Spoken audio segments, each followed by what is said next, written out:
Hello everyone, all the students, you should aware about our study and we are studying learning through our online.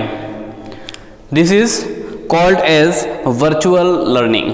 तो हम लोग virtual classroom के माध्यम से पढ़ाई कर रहे हैं और हम लोगों ने पिछली क्लासेस में टेंस का टॉपिक यानी grammatical topics we have already studied. तो टेंस के टॉपिक पढ़े हैं और उसके अलावा पैसिव वॉइस जो है वो हमने यह टॉपिक पढ़ा भी है। तो हम लोग जो है अब आगे बुक्स की ओर चलते हैं क्योंकि हमारी टेक्स्ट बुक भी सिलेबस में है, तो उनकी लेसन्स की ओर चलते हैं। जब हम उस लेसन की ओर चलते हैं तो उसमें हमारी जो फर्स्ट बुक है जिसका नाम है बिहाइव, उस बिहाइव का जो फर्स्ट लेसन है, जैसा कि मैंने बोर्ड पर लिखा है the fun they had, screen पर जो आपको बुक का चैप्टर दिख रहा है उसके ऊपर भी हेडिंग दिख रही है द फन दे हैड, हम लोग यह लेसन पढ़ रहे हैं। इसके जो राइटर है, जैसा कि मैंने बोर्ड पर नाम लिखा है इसाक एसिमोव, इन्होंने यह लिखा है। अब जैसा कि हम लोगों को स्क्रीन पर दिख रहा है हमारे लेसन में, तो यहाँ पर कुछ वर्चुअल क्लासरूम्स यानी कि स्कूल्स ऑफ द फ्यूचर, यानी कि भविष्य में हमारी स्कूल्स कैसी होगी, किस प्रकार की हो सकती है, ऐसी एक कल्पना, इमेजिनेशन जो है वो इस राइटर ने बताया है। यानी अभी हम जो जैसा यहाँ बिफोर यू रीड स्क्रीन पर हमको दिख रहा है उसमें लिखा हुआ है the story we shall read is set in the future when books and schools as we know now them will perhaps not exist. अब जैसा कि यहाँ लिखा हुआ है कि यह जो स्टोरी है वह स्टोरी जो है वो फ्यूचर के लिए सेट की है, यानी कि यह जो स्टोरी है वो जो कैरेक्टर्स है वो कैसे कैरेक्टर्स है, वो अभी हम जैसे हैं उस हमारे टाइप के नहीं है, हमारी उम्र के नहीं है, वो हमसे फ्यूचर के हैं, यानी आने वाली पीढ़ी कैसी होगी उस प्रकार के कैरेक्टर्स बताए हैं, जिसमें दो मार्गी और टॉमी ऐसे दो कैरेक्टर्स जो आपस में बातें कर रहे हैं।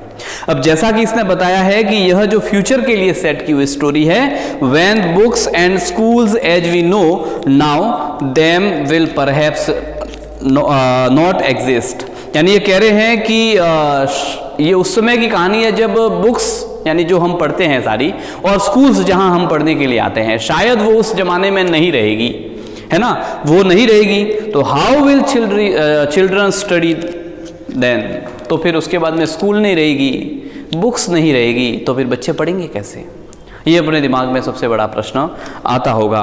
फिर देखते हैं the diagram below may give you some ideas. नीचे टेक्स्ट जो लिखा हुआ है बिफोर यू रीड, उसके नीचे स्क्रीन पर ही आपको दिख रहा होगा कि फ्यूचर की स्कूल जो है वो कैसी होगी, इस डायग्राम में बताई गई है। ये तरीके पढ़ने के हो सकते हैं, ऐसा इमेजिनेशन कर रहे हैं। जैसा कि हमको पता है आजकल हम लोग भी आगे बढ़ गए हैं और हम लोग क्लासरूम स्टडी के साथ में ही online study, mobiles, computers, laptops के माध्यम से, यूट्यूब और अन्य सोशल मीडिया साइट्स या अन्य जो स्टडी के लिए जो साइट्स एप्लीकेशंस है उसके माध्यम से पढ़ते हैं। इसको वर्चुअल टीचिंग कहते हैं, वर्चुअल क्लासरूम कहते हैं।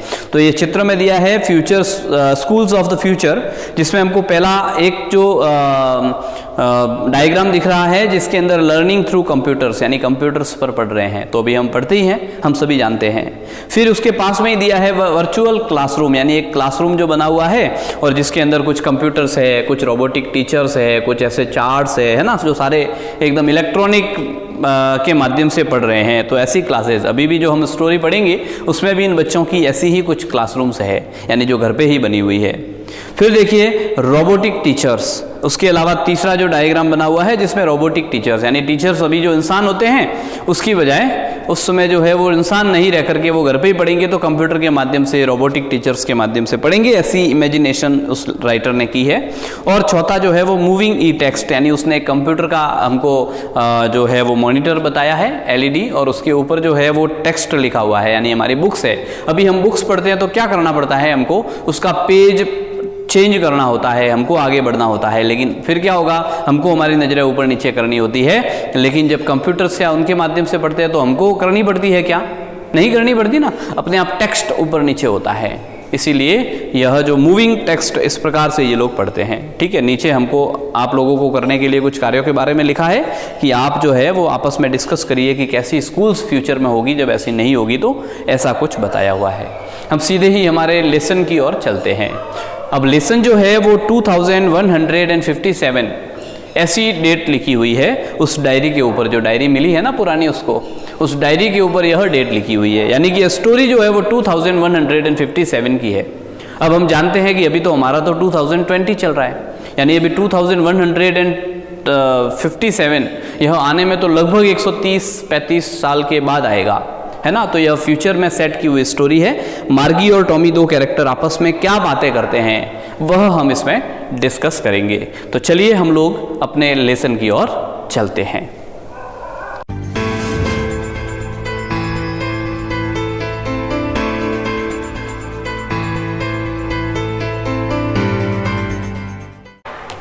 तो जैसा कि इसमें बताया है, सबसे पहले कैरेक्टर है मार्गी। मार्गी even wrote about it that night in her diary on the page headed 17th May 2157 she wrote, today Tommy found a real book.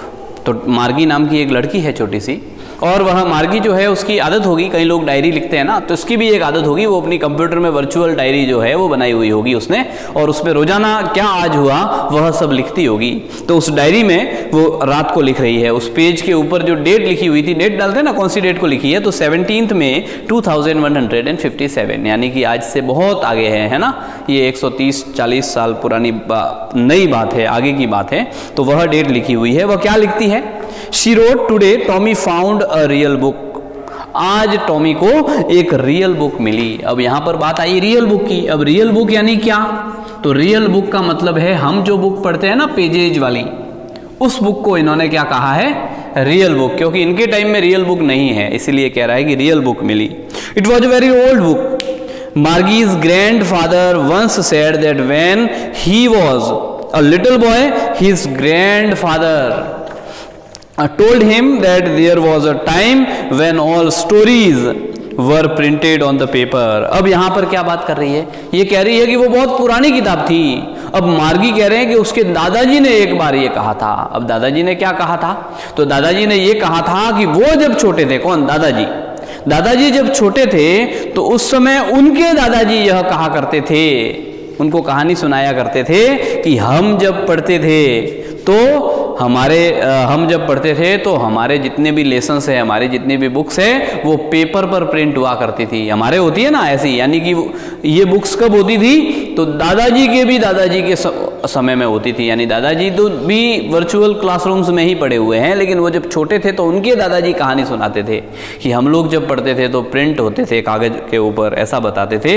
यानी वो इतनी पुरानी बुक है, ऐसा वो मार्गी कहना चाह रही है। They turned the pages which were yellow and crinkly, and it was awfully funny to read words that stood still instead of moving the way they were supposed to on a screen, you know. अब वो कह रही है कि उन्होंने pages को पलटा। Pages को पलटा तो वो कैसे थे? Yellow and crinkly. अब यहाँ पर येलो यानी बुक जब पढ़ते हैं हम लोग बार बार, जब पुरानी बुक हो जाती है, यानी हम जब बुक खरीदते हैं तो उसके पेजेस वाइट होते हैं, लेकिन जब हम इसको और बहुत बार जब पढ़ते हैं उसको, पुरानी हो गई है बुक तो उसके पेजेज येलो हो जाते हैं। तो बहुत पुरानी है तो उसके पेजेज येलो थे। और कैसे थे? तो उसके पेजेज जो है वो येलो के साथ में क्रिंकली भी थे। अब क्रिंकली का मतलब क्या होता है कि हम कोई बुक पढ़ते हैं तो बहुत पुरानी हो गई तो उसके कॉर्नर्स मुड़ जाते हैं, यानी कि सल पड़ जाते हैं, उसमें सलवटें पड़ जाती है। तो ऐसी सलवटें पड़ी हुई थी, ऐसा वह कह रही है कि इस प्रकार की बुक्स थी। और वो कैसी थी? तो awfully funny to read words that stood still instead of moving the way they were supposed to. ठीक है ना, on a screen, you know. यह कह रहे हैं कि उनको पढ़ना बहुत फनी लग रहा था हमको। अब फनी क्यों लग रहा था? मजा आ रहा था, अजीब लग रहा था। क्यों? क्योंकि वो वर्ड्स जब छपी थी ना बुक, तब से वो वहीं के वहीं खड़े, जाम, वो हिल ही नहीं रहे, है ना, जैसा कि हमारी स्क्रीन पर होता है। ठीक है ना। ये कह रहा है कि the way they were supposed to on a screen, यानी इनकी स्क्रीन पर तो हिलते हैं ना वर्ड्स, ऊपर नीचे हो रहे हैं। वो कह रहा है कि जब छपी थी तब से वो वर्ड्स वैसे के वैसे ही है, वो बिल्कुल हिल नहीं रहे हैं। तो हमको तो बहुत यूं अजीब लग रहा था, फनी लग रहा था कि वो हिल क्यों नहीं रहे हैं, ये तो जहाँ है वहीं के वहीं पड़े, है ना, ऐसा यह कह रही है। And then when they turned back to the page before it had the same words on it that it had when they read it the first time. हम पूरी पेज को पढ़ने के बाद वापस जब पिछला पेज निकालते हैं तो वो तो वहीं के वहीं खड़े हैं वर्ड्स, यानी कि वो जब हमने पहली बार पढ़े थे वैसे के वैसे वर्ड वहीं खड़े। इनके कहने का अर्थ है कि बुक्स छपी हुई है ना, तो बुक में पेज नंबर 14 पर जो लिखा हुआ है जब छपी तब लिखा हुआ था, वो भले 100 साल बाद में भी देखेंगे तो वही रहेगा ना। तो इनको वो थोड़ा फनी लग रहा है, क्योंकि उनके तो पेजेज ऊपर नीचे होते रहते हैं, मूव हो रहे हैं टेक्स्ट, है ना। तो ऐसा वो कह रही है और उस पर थोड़ा हंस रही है, उसके थोड़े मजाक बना रही है ना, उसको थोड़ा अजीब ऐसा लग रहा है। गी, अब सेकेंड पॉइंट पर चलते हैं। Gee said Tommy, what a waste, when you are through with the book you just throw it away, I guess. अरे गी, यहां पर इसने जो वर्ड लिखा है ना गी, अब गी का मतलब क्या होता है, तो गी यानी कि किसी चीज की बुराई करने के लिए थोड़ा यूँ कहते हैं ना, अरे वेस्ट है, क्या फालतू सी बात है, ये कैसा होता होगा, एक बार किसी बुक को पढ़ लो उसके बाद में फेंक दो उसको, क्या मतलब उसका, है ना, उसकी कोई जरूरत ही नहीं है। क्यों? क्योंकि अब उसकी बार बार कहाँ पढ़ेंगे, लेकिन कंप्यूटर में रहती है तो उसको फेंकते हैं क्या, नहीं फेंकते, भले वो कितने भी समय तक हमारे पास ही रहती है। तो इसीलिए वो कह रहा है कि अरे क्या फालतू सी किताब है, एक बार पढ़ लो और फिर भले उसको फेंक दो, कोई काम की नहीं। आई गेस, मुझे तो यही लगता है फेंक देते होंगे। Our television screen must have had a million books on it and it's good for plenty more. तो ये कह रहे हैं कि लेकिन हमारी जो ये टेलीविजन स्क्रीन है, हमारी जो कंप्यूटर स्क्रीन है ना, इसके अंदर पता नहीं कितनी लाखों किताबें होगी, है ना, 10 लाख किताबें होगी, है ना, तो इतनी सारी किताबें हमारे अंदर या करोड़ों किताबें होगी और उससे भी ज़्यादा होगी, लेकिन वो वैसी की वैसी है, यानी जैसी लाई थी वैसी नहीं है, मतलब एकदम नहीं है, एकदम क्रिंकली या येलो हो जाना ऐसा थोड़ी होता है उसमें, जैसी थी वैसी है और एकदम बहुत बढ़िया। I wouldn't throw it away, मैं उनको फेंकता भी नहीं हूँ, क्योंकि वो अंदर सेव है, कोई दिक्कत नहीं है उसकी, है ना, वो जगह थोड़ी घेरती है, लेकिन हमारी घर में कितनी किताबें अगर हम लोग रखेंगे तो वो तो जगह घेरेगी। तो ऐसा यह कह रहा है। Same with mine said Margie, she was 11 and hadn't seen as many telebooks as Tommy had. तो मार्गी भी बोलती है हाँ मेरे भी पास भी ऐसा ही है, मेरे भी अंदर लाखों किताबें हैं। हालांकि मार्गी जो है वो 11 ईयर्स की है, इसने उम्र बताई है, वो 11 साल की लड़की है और टॉमी 13 साल का है। स्वाभाविक है जब 13 साल का है तो उससे 1-2 क्लास आगे पढ़ता होगा और आगे बढ़ता होगा तो उसने बुक्स ज़्यादा पढ़ी होगी। तो मार्गी ने टॉमी जितनी भले ही किताबें, टेली बुक्स का मतलब क्या होता है, यहाँ पर एक इन्होंने वर्ड लिखा है टेली बुक्स। टेली बुक का मतलब होता है जो कंप्यूटर के अंदर जो होती है ना बुक, उसको कहते हैं, ठीक है ना। हिंदी में लिख देता हूं, कंप्यूटर में सुरक्षित PDF या जो भी बुक है वो फॉर्मेट जो होता है उसको हम लोग टेली बुक कहते हैं। तो उसके पास भले ही उसने इतनी टेली बुक नहीं देखी होगी, लेकिन फिर भी वो ऐसा उसके साथ साथ कह रही है। She said where did you find it. अब वो पूछ रही है उस टॉमी को, अरे टॉमी तुमको कहाँ मिली ये बुक, है ना, कहाँ मिली। तो फिर in my house he pointed without looking because he was busy reading in the attic. तो यह कहती है कि कहाँ मिली तुम्हें, तो वो तो पढ़ने में बिजी था, इसीलिए वो बिजी था तो किताब के अंदर ही देखता देखता कहता है घर पे मिली मेरे, इन द एटिक। एटिक का मतलब 18 में, 18 यानी क्या, तो हमारे घर के ऊपर कहीं, है ना, ऊपर जो ऊपर का जो भाग होता है वहाँ कोई ऐसा वस्तु रखने के लिए कुछ ऐसा बॉक्स बना दिया जाता है, उस बॉक्स के अंदर पुरानी चीज़ें पड़ी होगी, तो इन एटिक यानी कि 18 में। ये हमारा जो स्टोर होता है उसको भी हम कह सकते हैं, ठीक है ना, तो स्टोर कह सकते हैं, ठीक है ना, स्टोर रूम कह सकते हैं, हिंदी में इसको वैसे 18 कहते हैं, तो ऐसा कह सकते हैं। तो ऐसे स्थान पर मिली, ऐसा वो कहती है। व्हाट्स इट्स अबाउट, किसके बारे में है ये बुक, क्या लिखा हुआ है, यानी कोई बुक लिखी है तो कोई ना कोई लेसन या जो भी बुक है वो किसी के बारे में तो होगी। तो वो कहता है स्कूल के बारे में, यानी वो बुक किसके बारे में है, तो उसमें वर्णन हुआ है स्कूल का, स्कूल कैसी होती है, कैसे पढ़ते हैं, क्या होता है, ये स्कूल्स के बारे में। वो भी कब छपी थी, दादाजी के समय, यानी वो तो कौन सी स्कूल होगी, वो हमारे जैसी स्कूल होगी, है ना। चलिए, Margie was scornful, school, what is there to write about school, I hate school. तो फिर क्या था कि जैसे ही कहा कि स्कूल के बारे में, अब मार्गी को तो स्कूल बिल्कुल अच्छी नहीं लगती, वो कहती है स्कूल के बारे में अच्छी क्या लिखा होगा। स्कूल के बारे में क्या लिखा होगा किसी ने, मुझे तो बहुत बुरी लगती है स्कूल, बिल्कुल पसंद नहीं है, ऐसा वो कहती है। Margie always hated school but now she hated it more than ever. The mechanical teacher had been giving her test after test in geography and she had been doing worse and worse until her mother had shaken her head sorrowfully and sent for the county inspector। अब मार्गी जो है ना वो हमेशा से ही school से तो हेट ही करती है, यानी कि वो स्कूल कौन सी है, उनके घर के अंदर ही चलती है, कमरे में ही।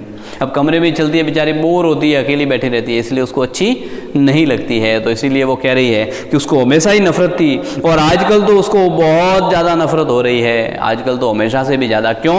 क्योंकि उसके ज्योग्राफी के अंदर उसका जो मैकेनिकल टीचर है, मैकेनिकल टीचर यानी कौन सा, तो कंप्यूटर्स वगैरह, रोबोटिक टीचर्स वगैरह ये सारे है ना, तो वो मैकेनिकल टीचर जो है वो ज्योग्राफी के अंदर बार बार टेस्ट पे टेस्ट लिए जा रहा है और ये बार बार वर्स देन वर्स यानी कि बुरा, तो ये बुरा बदतर करती जा रही है ना, बुरे से भी बुरा जिसको कह सकते हैं, यानी बदतर।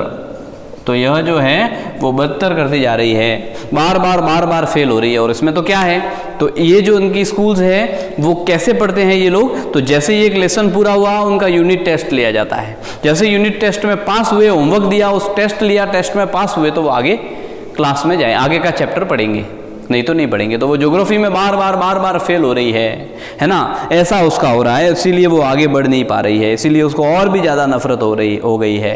और अब तो इतनी परेशान हो गई उसकी माँ के, ये फेल क्यों हो रही है, जरूर मैकेनिकल टीचर बीमार हो गया, उसको कोई तकलीफ हो गई है ना, यानी कंप्यूटर ख़राब हो गया है, इसीलिए वो रिजल्ट गड़बड़ दे रहा है, यानी रिजल्ट सही देना चाहिए, वो शायद गड़बड़ कर रहा है। हो सकता है कि वो आगे का प्रश्न दे रहा हो, यानी पढ़ती होगी वो 6th में, लेकिन 7th का क्वेश्चन आ गए, पढ़ती होगी 8th में और 9th के आ गए, तो थोड़ी कर पाएगी, ऐसा हो गया लगता है। इसीलिए उसकी माँ ने परेशान होकर अपना सिर हिलाया और परेशान होकर उसने जो है वो काउंटी इंस्पेक्टर के पास भेज दिया। काउंटी इंस्पेक्टर का मतलब होता है उनके एरिया का जो पास में मैकेनिक होगा ना, जो ठीक करने वाला, कंप्यूटर वगैरह ठीक करने वाले, उनको बुलाना पड़ा कि आओ भाई हमारे उन मास्टर जी को देखो, डॉक्टर साहब आ गए, डॉक्टर साहब आइए और हमारे मास्टर जी को देखिए क्या बीमारी हो गई इनको, है ना, ये एग्जाम में फेल कर रहे हैं, ऐसा वो करने के लिए आया। यानी कुल मिलाकर उसकी मैकेनिकल टीचर शायद खराब हो गया है ज्योग्राफी वाला पार्ट, तो सॉफ्टवेयर इंजीनियर को, उस मैकेनिक को बुलाया होगा। He was a round little man with a red face and a whole box of tools with dials and wires। तो ये कह रहे हैं कि वो एक गोल सिर का आदमी था, आया ठीक करने के लिए, और गोल सिर का आदमी होगा और उसका चेहरा लाल था और उसके हाथों में एक बॉक्स था जिसके अंदर सभी प्रकार के टूल्स थे, सभी प्रकार के जो है वो डायल्स एंड वायर्स, क्योंकि सॉफ्टवेयर इंजीनियर है, वायर से यहाँ से वो पिन डालेगा, ये करेगा, फिर सारी चीज़ें ऑपरेट करेगा, तो ये सारी चीज़ें थी उसमें। He smiled at Margie and gave her an apple, then took the teacher apart। और फिर वह आया और मार्गी की तरफ देखकर मुस्कुराया, वो छोटी है ना तो उसके लिए कुछ चीज़, कोई चॉकलेट वगैरह लेकर आया, तो वो एक सेब पास में होगा, उसने दिया, लो बेटा खाओ, ऐसा करने के लिए, ठीक है ना। और फिर उसके बाद में ये कह रहा है कि मेरे उस टीचर का अपार्ट कर दिया, यानी कि पूरा बिखेर दिया, खोल दिया ना, मास्टर जी का ऑपरेशन करना शुरू कर दिया उन्होंने, तो उस कंप्यूटर को खोला। Margie had hoped he wouldn't know how to put it together again, but he knew how all right, and after an hour or so it was again। अब मार्गी बेचारी आशा कर रही थी कि मेरे इन मास्टर जी का ऑपरेशन किया, सारे अस्थि पंजर इधर उधर रख दिए हैं, अब भगवान करे इसको आता नहीं हो कि वापस कैसे मिलाना, और इससे ठीक नहीं होना तो मज़ा हो जाए, यानी इसको ये लग रहा है कि ये जो कंप्यूटर है ना, ये ठीक करने वाला, इसको बिखेरना तो आ रहा है, वापस जोड़ना ही नहीं आवे तो कितना मज़ा आ जाए, मास्टर जी बीमार हो जाए, बाहर चले जाए, तो मुझे तो पढ़ने से छुट्टी हो जाए, है ना, ऐसा उसने सोचा। लेकिन उसको तो सब आता था, अब वो तो ठीक करने वाला है ना, अच्छा डॉक्टर है, इसीलिए उसको तो सब आता था, घंटे भर में उसने तो एकदम ठीक कर लिया और वापस जैसा उसने छोड़ा था वैसा तैयार कर लिया, यानी ठीक हो गया। Large and black and ugly with a big screen on which all the lessons were shown and the questions were asked। और वही बड़ा सा, बहुत भद्दा सा, ये काला काला सा। अब क्या होता है कि जो चीज़ अच्छी लगती है ना अपन को, जो पसंद होता है, वो तो भले किसी भी रंग की होगी, मस्त लगती है, जिससे नफरत होती है ना, वो भले कैसा भी हो, इसीलिए उसको वो राक्षस दिख रहा है, वो कंप्यूटर का स्क्रीन है ना बड़ी, इसीलिए वो कह रहा है इतना बड़ा, ये काला, ये भद्दा सा, है ना, ये बड़ी सी स्क्रीन, वापस वो सारे लेसन्स दिखा रही है, सारे क्वेश्चंस वगैरह पूछ रही है, ये तो एकदम ठीक हो गया, नहीं हुआ होता तो कितना मज़ा आता। That wasn't so bad। तब ये कह रहा है कि वह जो है वो इतना बुरा नहीं था। The part Margie hated most was the slot where he had to put homework and test papers. यानी मार्गी को उससे भले इतना नफरत नहीं था उसकी स्क्रीन से, क्योंकि जो पढ़ाता है वो पढ़ लेती है, लेकिन उसको नफरत किससे पता है? उसको नफरत है उस पार्ट से, एक स्लॉट बना हुआ है, यानी एक जो है वो ऐसा बना हुआ होगा जिसमें उसको होमवर्क करके और उसमें वो पेपर डालना पड़ता है, जो चेक करके वापस बाहर निकालता है, यानी ऑपरेट है ना, ऑटोमेटिक ऑपरेट होगा। तो ऐसा वो स्लॉट बहुत बुरा लगता था। क्यों? क्योंकि होमवर्क करने को दिया जाता था, काम पूरा करके डालेंगे, टेस्ट लेगा, वापस मार्किंग होगी और उसके बाद ही नेक्स्ट लेसन पर बढ़ेंगे। तो गड़बड़ था ना मामला, उसको बहुत नफरत थी उससे, है ना। और टेस्ट पेपर और होमवर्क जहाँ डालना होता था उस पार्ट से उसे बहुत नफरत थी। She always had to write them out in a punch code. They made her learn when she was 6 years old and the mechanical teacher calculated the marks in no time. यानी कि जब वो 6 साल की थी तब से यह सारी चीज़ें सीख गई थी। यानी उसको क्या करना होता था, तो कुछ पंच मार्किंग करते हुए होमवर्क करना पड़ता था। यानी OMR शीट्स में आजकल होता है ना, तो इस प्रकार से कोई मार्किंग करते हुए, यानी जो सही उत्तर है उसका गोला करिए, फिर कंप्यूटर में डालिए और फिर कुछ ही समय में वो मैकेनिकल टीचर चेक करके उसको बाहर कर देता था। इस प्रकार के उन मार्क्स को बिना समय लिए अंदर गया और सीधा कैलकुलेट करके बाहर ऐसा वो दे देता था, ऐसा था। तो इसीलिए वो बुक जो मिली है ना, वो स्कूल के बारे में है, तो उसको उसकी स्कूल याद आ गई कि मेरी स्कूल, और वो भी आजकल प्रॉब्लम में चल रही हूँ मैं, तो मेरा ज्योग्राफी वाला सेक्टर तो गड़बड़ हो गया है। वो तो जो है पढ़ाना है वो पढ़ा ही नहीं रहा है, मैं तो फेल कर रहा है बार बार टेस्ट के अंदर, भारी भारी प्रश्न दे रहा है। ऐसा कोई होता है क्या?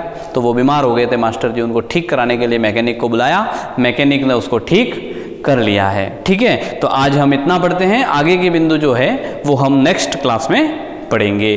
ठीक है, थैंक यू।